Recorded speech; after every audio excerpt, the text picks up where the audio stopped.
إني الآن لأرى أن هذه القاعة قد ضجرت بما سمعت، وخيم عليها جو مسموم، وعربد فيها مناخ محموم، وكأن كل ما فيها ومن فيها يضيق بهم من أفعال المتهمين ذرعا، ولم يطيقوا بهم صبرا، وكيف يصبرون على من لم يراعوا في طفل إلا ولا ذمة.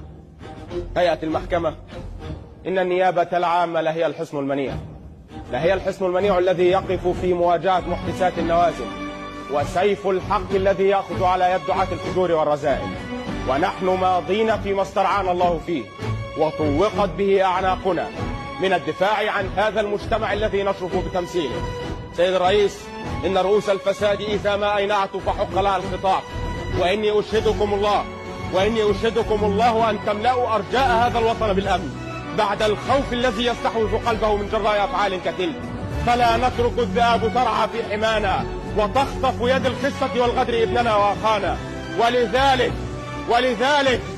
ولذلك فإن النيابة العامة تطالب بتوقيع أقصى عقوبة على المتهمين، وهي بالنسبة للمتهمة الأولى عقوبة الإعدام، العقوبة المسماة في مختلف الشرائع بالعقوبة الكبرى، فإن تلك العقوبة في بعض الدول ألغيت ثم أعيدت ثم ألغيت ثم أعيدت، فليتأرجحوا ما شاء لهم التأرجح، ويبقى شرعنا شامخا مجيدا تصديقا لقوله تعالى: ولكم في القصاص حياة يا أولي الألباب.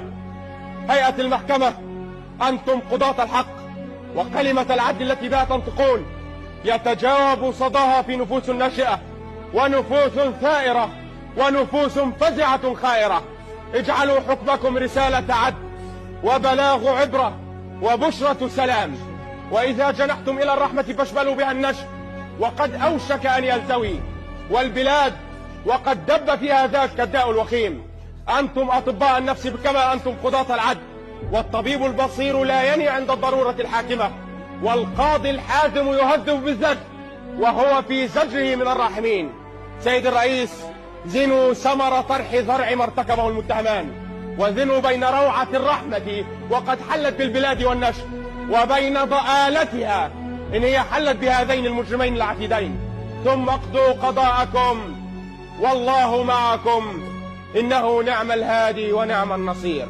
وآخر حديثي دائما في موضع هذا قوله تعالى: وما ظلمناهم ولكن كانوا أنفسهم يظلمون.